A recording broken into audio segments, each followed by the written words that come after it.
Hey, metalheads and headbangers. I am about to grill the one who makes bass strings quiver in fear, Jack Gibson from the thrash metal band Exodus. Now, as I pick the brain of this four-stringed wizard, maybe, just maybe, we'll even learn how he manages to headbang without getting his luscious locks tangled in his instrument. Without further ado, Jack Gibson in the house. How are you, Jack?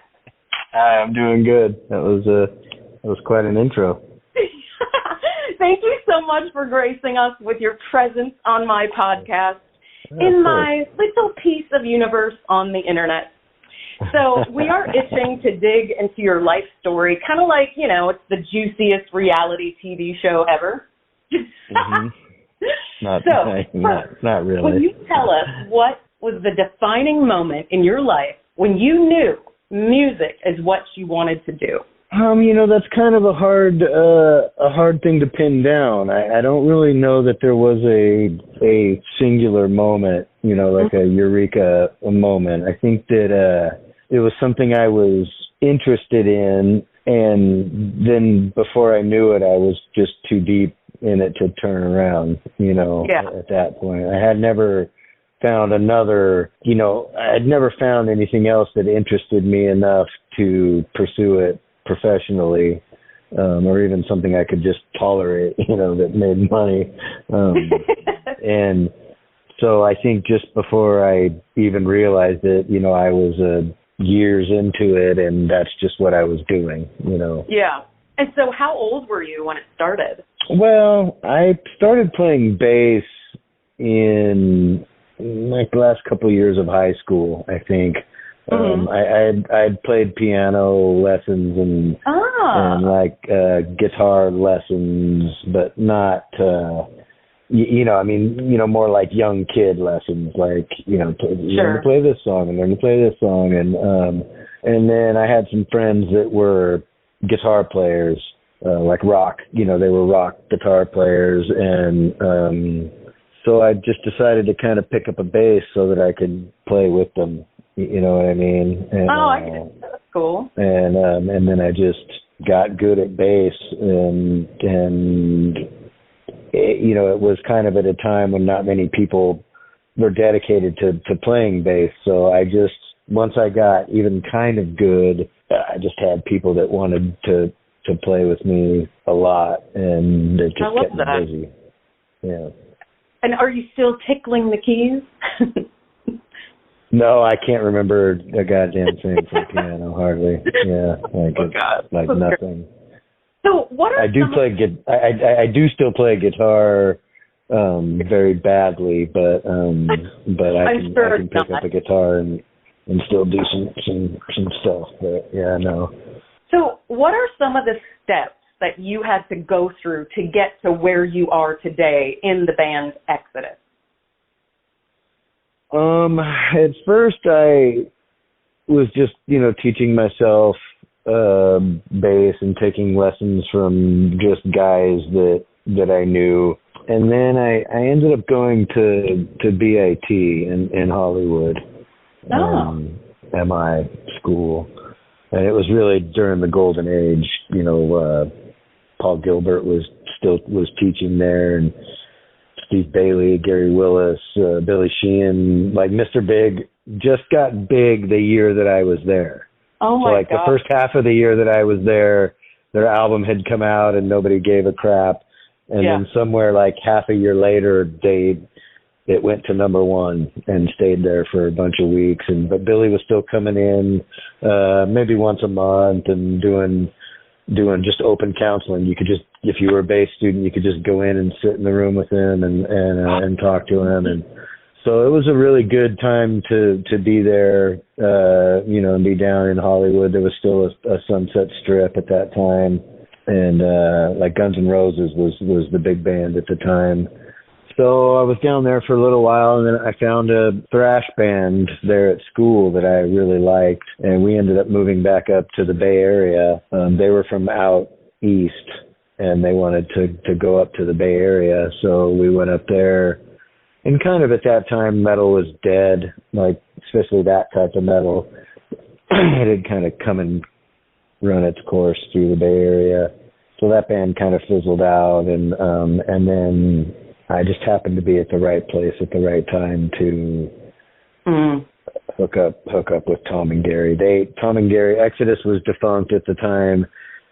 Tom and Gary, the guitar player and the drummer for Exodus, had a band called War Dance, and they were putting it together, and I just happened to kind of fall into that with them, and then that kind of turned back into Exodus in about 97, and then we've been doing Exodus again ever since then.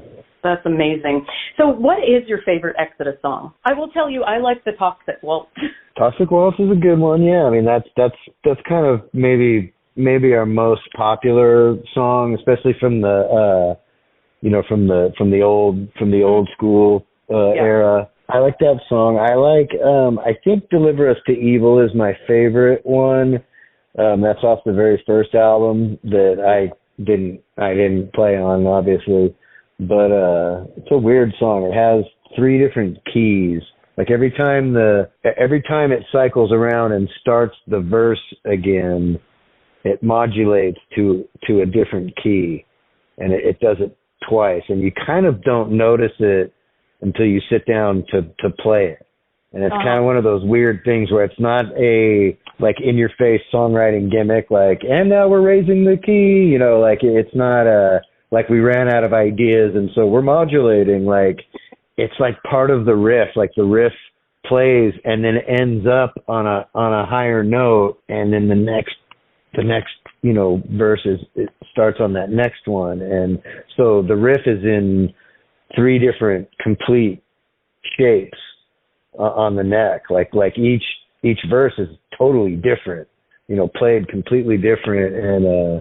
And it's just like, there's no other thrash songs like that. I can't find one for the life of me. It's just so unique, and it's just written that way. So that's pretty much one of my favorites.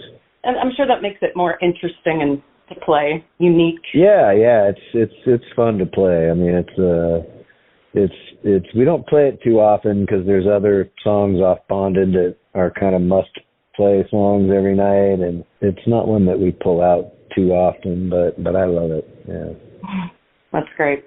So what is the most challenging aspect of being a professional musician that people don't see? For sure it's how hard it is to do it. And how many hundreds of hours you put into it without pay. Right. I mean, we put thousands of hours a year without pay, and most people just can't deal with that. Like if they put energy in, they want return out right away, and you're basically just giving up your whole life to sometimes get paid for this. You know what I mean? And it's sacrificing. Like people only see you on stage and you getting attention, and like they only see the reward part. Sure. They don't see the 24 hours worth of travel getting home from somewhere, or the idea of literally being gone for 30 days. You know what I mean? Like you're working for 30 days, and everybody, that can't be that hard. It doesn't matter what you're doing if you're doing it for 30 days straight. It's hard. It's hard to be away. Your girlfriends break up with you. Your family members die. Your pets die, and you're always gone. You know what I mean? The kids have birthdays. Wives have birthdays. You have birthdays. I've had 9 birthdays on the road. Wow. That ought to tell you how long you're not at home, how much you're not at home for the things that you want to be at home for. Yeah. And that's so there's definitely a hard side to it. You know what I mean? Sure. Along with the good part is we get to do what we like, and we get to play in front of people and all that stuff. But it's hard, you know. All for the love of rock and roll. Yeah, exactly. What is the craziest thing a fan has ever done for you? Well, I don't know if I can talk about that.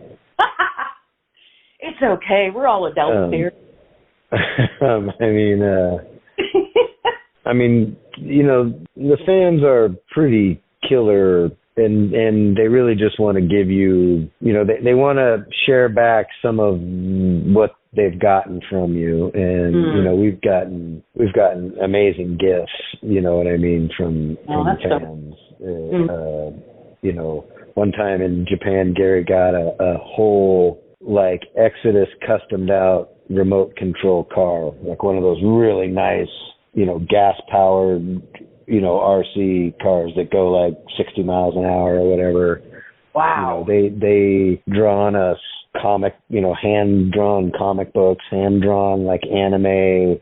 Oh, I love that. You know, like portraits and you know, in frames and, you know, I mean, just all kinds of, you know, all kinds of crazy stuff. And that's so amazing, you know. I mean, it is all about the fans, and it's awesome that they respond in that way, and that shows you're something amazing, of course. What is the most magical moment you've ever experienced on stage? It's hard to say, too. I mean, there's been, you know, so many, like, milestone type moments. I remember one night in Greece, in Athens, we were playing indoors at this club, and the crowd got so loud that we couldn't, like, they were louder than the PA. Oh, wow. And we, like we couldn't talk, we couldn't play. We had to kind of just wait for them to, like, they just screamed like that for about 5 minutes, and then finally, like, gave us, you know, time to start another song. Wow, that was pretty good. Down in Buenos Aires, in Argentina, they always like sing this song to us somewhere in the middle of the concert. They all like break out in it's like a soccer song type thing, and like our name is in it. Like they do it for everybody. They can like kind of switch the name in and out. You know what I mean? And, but the whole crowd is like singing this song to you. You know. I love that's incredible. Yeah, it'll make the hair on your arms like stand up. You know what I mean? It's very humble. Sure. Yeah, and it's pretty incredible. And it's kind of a tradition that they do, like when they're having a good time. They like sing this song, you know, to whoever, you know what I mean? Like, you know, it's pretty awesome, you know. Do you have any? But I remember one night too in Santiago, Chile. We played right before Maiden. We supported Maiden in the soccer stadium. There was like 80,000 people, and it was Tom's birthday, and the whole place sang Tom "Happy Birthday." Oh my gosh! So that was pretty good. That's incredible. Jeez. Yeah. Do you have any pre-performance rituals or a routine? Yeah, not so much. I mean, like basically, you know, we have like we close our dressing room about an hour before it's showtime. So anybody who's back there hanging out with us or whatever, girlfriends, wives, whatever, like that's basically time to go, because that's when, you know, we start taking off our clothes and putting other clothes on and, you know, that kind of thing. And so, yeah, you know, I just get dressed, and I don't even warm up very often unless we're opening with a super challenging song, which most of them really aren't for me. I'm not trying to say that to sound cocky or whatever. I've just played most of them so many times that I don't really even need to warm up for them. Like usually the first couple songs we play are kind of easy for me, and those are my warm-ups. But every so often we start with something really hard and fast, and then I'll just go up a few minutes early and take my bass and start playing it early. You know, I do a little bit of stretching, before we go out. So, you know, when I do the big rock splits, I'm ready for it, you know. And but yeah, I mean, other than that, no, I mean, we don't have any kind of special thing that we do or a huddle, or like we kind of give each other a fist bump and have like, you know, funny little taglines that we each say to each other, you know, kind of, you know, inside joke type stuff or whatever, just little stupid things, but nothing really, you know. In fact, I've often like wanted to like record the conversations that me and Lee have like right before we're going on stage. Yeah. Like even like after the intro's rolled and we're just standing there, you know, you kind of stand there for an awkward couple minutes, you know what I mean? And like we just talk about the weirdest shit. Like it has nothing to do with what is about to happen, or you know what I mean? Yeah. Like it has nothing to do with music usually or anything, you know. And yeah, it's just kind of funny how like detached that conversation can be right as we're about to go, you know, out there and do it. But you know, if we've done it for so long, it's you know, not, you know, going on stage isn't even something I need to prepare for anymore. Totally good. You know what I mean? Sure. Is it kind of like muscle memory at this point too? Yeah, it's just I live out there. That's just part of where that's just part of where I live. You know, it's part of my home. You know, and I don't even think about it anymore. Even when I go like I went and played Rock in Rio with the Metal Allegiance band. You know, it was all different guys. You know, dudes I know and stuff. But you know, I didn't even care. I mean, it was a big festival and songs I'd never played, guys I, you know, wasn't super familiar with, and it didn't matter. I just went out there and stuck my fist in the air and did it, you know what I mean? So yeah, that's cool. Yeah. So if your instrument could talk, what dirt would it spill about you? I don't know. I mean, not much. It might talk about how dirty my hands are sometimes, but I mean, you know, the basses are usually locked up, you know, when all the fun is happening. They're locked away in their cases and they're asleep. I mean, you know, they're only out for the time on the duration on stage. Yeah.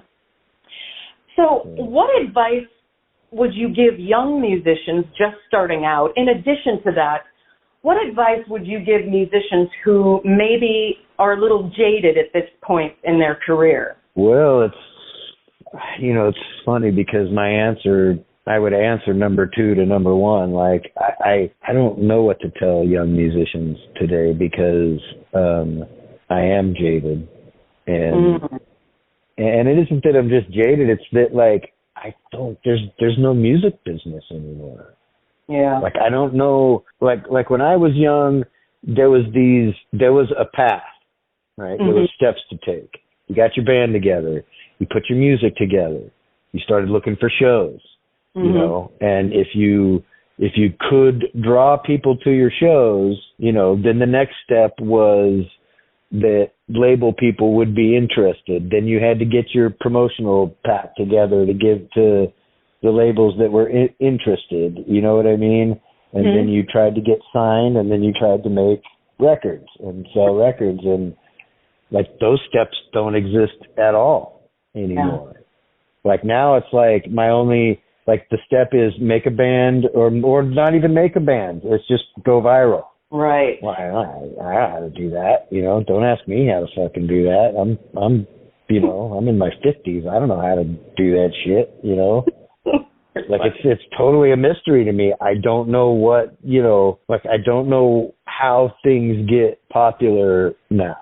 Yeah. Other than just total luck. Mm-hmm. So I don't know. I mean, you know, here in Nashville, you know, young musicians, they ask me that all the time, you know, and like I kind of feel like a dick when I'm answering because I'm like, guys, I don't know, you know, like I don't know. I don't know what makes things tick. I don't know, you know, the bands that are real popular. Like I don't know why those bands are popular, and I'm not saying that they're not good. I just don't know why those ones are the ones that stand out from the other ones right now. You know, like it all kind of sounds the same to me. You know, I guess probably because I'm just old, you know, and No. but like I don't know what direction to give, you know, to give anybody, you know.